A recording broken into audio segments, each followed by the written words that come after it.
Serious, overnight hikers, hunters and outdoors people of Reddit, what creepy things have you experienced in the forest? Part 2? Please like and subscribe to support this channel. Spent a couple years at the South Pole. Firstly, when it's night and windy with extremely low vis, you have to walk via the flag lines. Sometimes the visibility is so bad you can't actually see the next flag and have to go based on the sound of the next flag flapping. There's been a few times where the wind has made some scary sounds, and I've thought to myself that we've put a lot of trust into the fact that there's nothing out there. The second more rational fear is that if I were to trip and break my ankle or get lost in this visibility, I would surely freeze to death before ever being found. Lights don't help a lot in thick blowing ice crystals. Secondly, we have underground arches including the fuel arch, logistic arch, etc. People swear they have experienced the ghost of Rodney Marks down there. I've never experienced that, but the ice periodically does make some very scary sounds. A couple years ago, my husband and my 1-year-old terrier, Beagle mix, were out in middle of nowhere, Michigan, camping in the pines. We tent camp, which has always felt safe until that night. Around 2 or 3 a.m. I woke up to a sharp bark from my dog, who was sleeping in the tent with us. Suddenly, I hear a very faint howl coming through the trees. It's followed by several more howls, all repeating back and forth to each other. I grabbed my dog and held him, whispering into his ears to keep him calm. In my mind, I was imagining a pack of coyotes or wolves rolling into camp, ripping open the tent, and eating all of us. The howls got closer and closer, and soon I could hear a bunch of padding feet. I have never felt so scared in my entire life. Eventually the feet and the howls moved away from us, and I could let my dog go, but I didn't sleep the rest of the night. I have no idea what was outside in the woods, but Michigan woods are a whole nother level of creepy. I was on a camping trip with my church, and me and 3 other girls were in a tent. The rest of the members were asleep, and we were playing a quiet game of truth or dare. One girl, for this story her name shall be Izzy, was choosing dare. I dared her to go outside the tent for 5 minutes with no blanket. She was very reluctant, and I thought it would be funny to see how scared she got since Izzy was the more anxious type. Yes, it was kind of cruel. She accepted though, and went out of the tent. We shut the flap after we saw her sit down on a chair.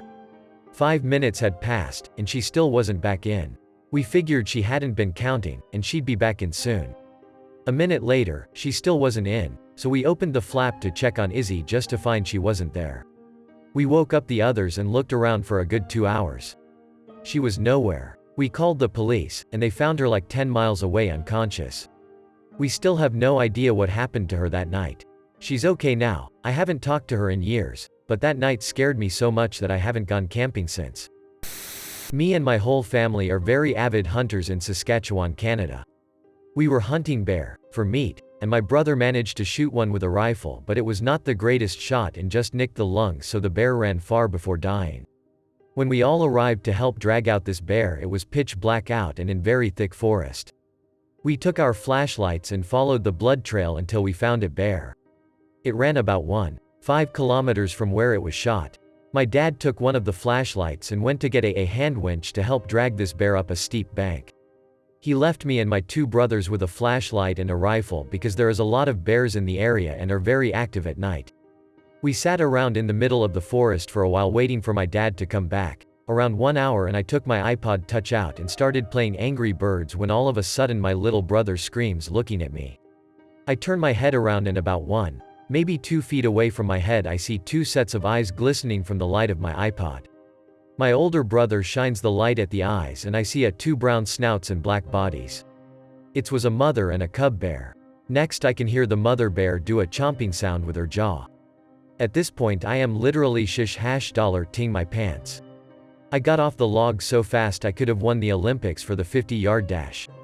My brother thankfully shot 1 warning shot beside the bears. We aren't cold-blooded. Thankfully that was enough to scare them both away. My dad came running to us and was there about 10 minutes after the shot.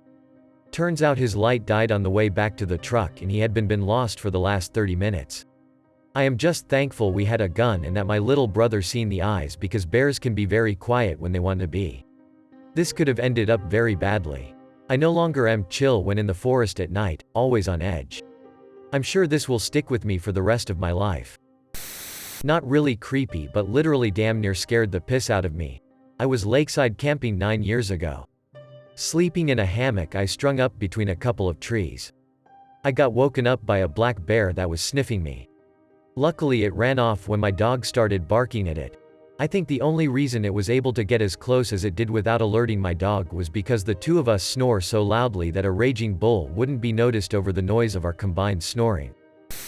Used to go to a survival summer camp. One night we were heading back to our campsite, about 3.5 miles from the nearest road, a tiny dirt road leading to the main road for safety reasons. At about 2 in the morning after a long hike, 18 miles, we started hearing loud music as we got closer to our site. We thought it might be a party or something, happened quite frequently unfortunately. As we got closer we saw one guy, sitting against his car, obviously very drunk, with a gun. We ran down the trail about a mile to the only place on the whole property with reception and called 911. It was actually really scary, and being a bunch of 14-year-olds we freaked. Luckily we had spent the better part of the last 7 summers in these woods. I live near the Canadian border in central Washington state. More bears than people in my little valley. One afternoon, I was walking up the hill near my house, and saw, after passing a large tree, about 20 feet away, a very large cougar. My estimates for size, probably very accurate, are weight 175 to 190 pounds. Length from nose to tip of tail very close to 9 feet. Thick, bulky, male, muscles on the back of his neck like a large pit bull or breeding bull. Not a scar on him that I could see, no chunks out of his ears from previous fights. Hair was long and perfect. You could see the muscles rippling through hair that was 1.5 to 2 inches. He was coming down the hill, and had just stepped from behind a tree of his own. We both froze in our tracks. He was staring at me like I had never been stared at in my life. Intense, X-ray vision, never blinking kind of stare. It knocked the wind out of me. We stood there, frozen, staring at each other intensely, for about, seemed like 15 or 20 minutes. Neither one of us moved. He was slightly higher on the hill, looking down at me. Maybe 1 or 2 feet taller than I was. He seemed to like that. Neither one of us moved. I had a 9mm pistol in a shoulder holster, but I didn't pull it out. I could have very quickly, but probably not quickly enough considering they can jump really far. It was a very intense sharpening of the senses and perceptions. Probably the effects of adrenaline. It was like time stood still, and I could count every hair on his face. After 15 minutes or so, to my great relief, he slowly blinked once. Still staring, however. I felt like the spell had been broken though. He took a deep breath, and slowly and very smoothly, turned uphill and walked away at a pretty good clip, never looking back. It's been 3 years now, and I have seen his tracks twice. One of my neighbors got a picture of him from his trail cam. So he's still here. Sometimes I think he's around, but it's impossible to tell. I don't know how anybody else would react to that, but for me it was a very creepy encounter, but at the same time I realized how lucky I was to have had that encounter. I love this place because he's here. The bears too. Had some encounters with them too. But whatever you think, and whatever you have heard, the male cougars in the wilderness are the apex predator in the northern woods. I have seen a whole lot of cougars in zoos. Nothing in a zoo can even come close to this guy. He was the most perfect and terrifying thing I have ever seen. Supremely confident. I was out camping with my family down at the Gulf of Mexico, and I assume it was 1 a.m., and I heard a deep rumbling noise kind of like cans moving but soft. Quiet at first but building up. So I get up quietly and unzip the tent's door to see what it was, and before the whole door is open I stop. There was a man, very old, skinny and dirty looking, going through our bags. The noise I heard was him shifting our supplies around. He was shoving our food into an old plastic bag. I assume he was homeless and just trying to get a meal, but it was terrifying nonetheless. Mind you, this was not in a forest but surrounded by tall dead grass by cliffs over the ocean. I went backpacking on my home island in Hawaii. There's this trail that goes all the way around the island called the King's Trail that has been known to have a particular bloody past, with many murders happening near it in one particular area, now covered by lava, in the 1970s. The legend goes that if you sleep or are awake and you see men walking along with clubs, torches, you are near death. I was off the beaten path about 12 miles from a highway and another 15 to any hospital. It was 2 a.m. I got up to take a leak about 10 feet from my tent. It was a nearly moonless night with a few clouds. I finish up, Go back to my tent, and just as I am getting inside I hear rustling, then grunts, which sounded almost human. I quickly grabbed a knife and a flashlight. Leaving the tent, I quietly slinked into the tall grass opposite to where I heard the sound. I stand still, trying to pinpoint the location. 10 minutes go by, the sound picks up again. At this point I'm on my hands and knees circling around behind to where they were coming from. Could have been no more than 20 feet. I throw a large rock 5 feet from where I could perceive the sound coming from. As soon as the rock hit the ground, the largest boar I had ever seen bolts out of the long grass. I watched it run for a bit until it disappears from my view 200 meters away. In the moment I felt nothing, I felt ready. But as soon as the boar had left, panic set in, heavy breathing, sweating. The full 9 yards. I immediately packed all my stuff and moved right onto a beach where there was no grass or trees for 100 feet.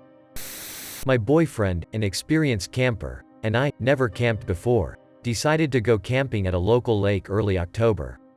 We did all the typical glamping prep, with plans for s'mores, campfire food, and eventually sleeping in a tent on the bank of the lake. However, timing was not on our side and we only got to the campsite about 30 minutes before dark, so we rushed to set everything up. For context, I am a scaredy cat who is not a nature person and practically had to be convinced to go camping. I had full trust that everything was going to work out, and any ill feelings was just because of me overthinking and generally being inexperienced. But back to that night. We had eaten dinner and decided to go into the tent to hang out until we went to sleep. It was eerily quiet outside the tent, and the only thing we could hear was the wind against the rain cover of the tent. I realized that my boyfriend was trying to cover how anxious he was, because he kept stopping mid-conversation, wide-eyed, to listen to any small noise outside. I jokingly made a comment about skinwalkers, and I could tell that really freaked him out. He also is typically a person who blasts music, but asked if he could turn it off, which was out of character. Around 9:30 we decided to go to sleep, and it being a small tent I could hear his breathing. He is typically the type to fall asleep in 5 minutes, but we both stayed awake for almost an hour attempting to sleep. He eventually broke the silence by telling me we had to leave because he felt like someone was outside our tent. I quickly agreed, and boy oh boy, there was nobody we could see, but we both felt undeniably not alone. Another thing was, after we got back to our place, he was telling me about how he was thinking of where the hatchet we had was, and how he could defend us if need be. This is extremely out of character, because he is a 6'5" pacifist who prides himself of being able to use words to avoid conflict. Especially because he has always been extremely comfortable in nature and woods in general. Hearing that from him made it even more clear the headspace that place put us in. It really put us both in the fight or flight mentality. The entire night felt like the first 5 minutes of a supernatural episode. We grabbed all our stuff and ran back to the car, and we both didn't relax until we were out of those godforsaken woods. It may not seem like a huge deal because nothing explicitly happened, but the fact that both of us had such an overwhelming sense of anxiety and genuine fear for no explicit reason was one of the most terrifying things I have experienced. I actually slept through the creepiest thing that happened to me in the woods, but it has made me a much more cautious camper. Me and my friends were packing up camp in Glacier National Park. A park ranger came over and started to chat. After a few minutes he tells us how the night before he watched a mother grizzly and her cub wander around our camp. Luckily no one woke. The ranger stuck around and watched to make sure we were okay. It disturbed me both that I could sleep through the sound of a bear outside my tent and that someone could stay just outside camp watching while we slept, and we would have had no clue if he hadn't told us.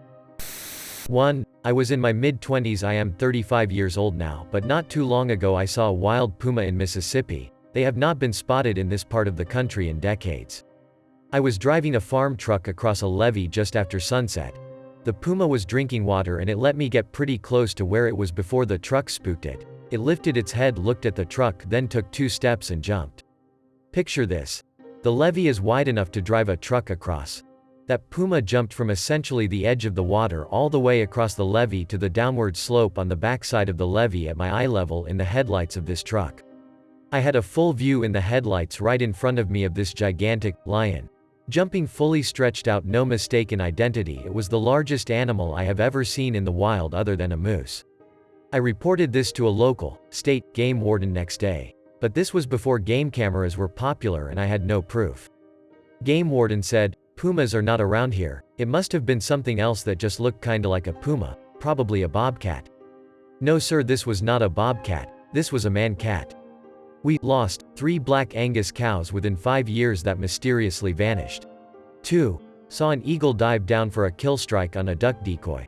Stopped maybe 10 yards above the water. 3. Shot a deer hunting across a creek that you can't cross with a four-wheeler, steep cliff banks. But not a lot of water flowing, the kind of creek that dries out in the summertime. Had a pack of loud obnoxious coyotes surround me when I was dragging my deer across a creek to the trail, and ATV 30 yards from the bank on the other side, just me and this freshly harvested food source defenseless in the dark with a huge pack of coyotes and wild dogs yapping and making the most noise you can imagine, coming closer, closer than silence. Pitch black dark. I had one small flashlight that was not even close to being considered bright enough. The banks of the creek are very tall, and the flashlight puts out just enough light to see dozens of pairs of eyes. I have no weapon. It's late, deer is heavy, I'm dehydrated, winded, exhausted, surrounded by wild animals. I have to climb the 20-foot bank of this creek on my hands and knees to get to the ATV, and when I shine my light up the cliff on the easiest way to climb out, I see the coyotes' noses, ears and eyes as they are moving around on the banks. Coyotes and puma on the same tract of land, within a year of each other. The coyotes recognized me as higher in the food chain than them, so the pack did not challenge me for the fresh food source. If the puma would have been stalking me in that ditch instead of the coyotes, and if that puma would have sized me up as a threat to a food source, I would not be alive to tell this story, nor would I have even know if the puma was there. That puma had a mate. One of the local farmers found a few cubs in his barn, less than a mile from my deer stands. So I hope the authorities, but suspect it was probably the local farmers that eventually handled the mysterious vanishing cow problem. My family farm lost 3 black Angus full-sized registered black Angus cows in 5 years. The other farmers lost stock, too. Not sure how many total. 4. Asian carp on the river jumping in the boat, hitting me, about knocking me out of the boat at full speed. This is a real problem and can't be described in words. The numbers of fish that jump out and hit the boats and occupants of said boat. YouTube videos will show you what I'm talking about. Gotten worse over the years. When I was 16, this river did not have Asian carp. 5. Wild horses in Nevada seen while riding on a dirt bike trip when I was 19 years old. 6. Cottonmouth, deadly poisonous, snake swimming out from cover puffing up like dogs do to make herself look bigger, to challenge, stare down, and actually attacking a side X-side, ATV the size of a Jeep. 7. Saw an 8. 5 lb largemouth bass eat a 2. 5 lb largemouth bass ate. While doing research for my university when I was in undergrad on the Mississippi River, I saw an oak tree with a trunk that was the diameter of a car and branches the diameter of a man shoot straight up out of the middle of the channel and launch straight up 50+ feet in the air. The whole tree did not come out of the water. No clue how tall the tree actually was. I just saw what was left of the root ball and the main trunk. It launched up fast. I was in maybe 22 feet center console wide bottom boat, one of the university's research boats. If this tree would have hit that boat, I honestly think the force and size of the tree root ball would have pushed the boat 50 feet in the air. It's doubtful a personal boat that size could even have slowed that tree down. Anyway, the tree was not floating on the surface of the river at all. It just came from under the water and shot straight up in the air, made a huge splash when it came out of the water, fast, and made a huge splash when it went back under the water, and I sat for a while looking, but never saw the tree again. It disappeared back under the water in the current, not floating on top, and I never saw the tree appear again. I, undergrad, was driving the boat, but the grad student was definitely paying attention. Can't miss a tree that size violently flying out of the water. Scared him half to death. I idled the boat to an inlet and kinda watched for a while to see if it may have been bobbing up in and down in the same spot or stuck on the current in a sandbar or something. Nope. Middle of channel, depth finder confirmed no sandbars. Just a big ol' oak tree swimming in the MS River. Cane up for some fresh air and dove back down again. I'm sure I can think of more, but these top the list. My first overnight backpacking trip with a friend. We're both women. I parked my car at a trailhead, loaded my gear into friend's van, and we headed to another trailhead to sort our stuff, sleep in the van and get an early start the next morning. This trailhead is very popular, just off a main highway. Plan was to then backpack through a pass back to my car. It's starting to get dark and we have everything pulled out and the last people are coming down to their cars. It's dark now and there were a couple of cars left in the lot. Then I noticed two older men hanging around. They did not look like hikers and were not acting like hikers. They would talk to each other, but at an oddly far distance from one another and were facing us, not each other. Every time I looked in their direction, they were standing in a different spot, watching us. I instantly felt danger, like electricity buzzing on my skin. My friend was oblivious, rationing food or something. Next thing they started talking to her, asking strange questions and making comments about a big party and wondering if the trailhead gets chained at a certain time. I don't know, as I'm writing this, it sounds innocuous but the dudes were creepy and fanned out in a strange way. I felt hunted. My friend, without saying a word, started throwing our gear back in the van. We hauled ass, messed up our packing. I held my knife and tried to shine my headlamp on it in their direction as much as possible, truly ready to fight or flight. Dudes stood there and didn't back away. We drove off before I even had a chance to close my door. I've never been so angry. It sucks to live in a world in which you must fear for one's safety. My sister and I went camping in the North Cascades in Washington State. This was our first time camping, just us two. The first night we set up our tent and went to sleep. The next day we woke up early and hiked Sourdough Mountain. That night when we got back to the campsite at around 8, it looked like our stuff had been rifled through. Nothing had been taken. We brushed it off mostly because we were insanely tired and sore. We went to sleep. I woke up at around 3 am to the sounds of loud singing. At this point I'm just annoyed because I'm exhausted. After listening closer I realized it was not a language I am familiar with and the man sounded absolutely insane. I'm increasingly getting more and more terrified because the singing kept getting louder and quieter, like he was walking around singing. I wake my sister up to listen to the singing, and literally at this exact time we hear the sound of tree branches snapping. Someone or something was walking around our tent. At this point we're freaking out. Suddenly a flashlight is shining in on my side of the tent. Like he was looking in. There was no flashlight shining up until this point. He couldn't have been more than 5 feet away from my side of the tent. We left all of our stuff in the tent and booked it to the car. The spots for parking were right behind the tent, so I shined my car's brights at whoever it was, and it was a large man in a hoodie unzipping our tent. Who knows what he wanted, but it was terrifying. Also, I think the crazy singer saved us because it woke us up before the man got into our tent. I did a bit of primitive camping when I was in my late teens. Very minimal. Just a sleeping bag, jacket, water bottle and firefighting kit. This was my first overnight where I was really roughing it. The idea was to build my own shelter, a basic debris hut, and stay the night.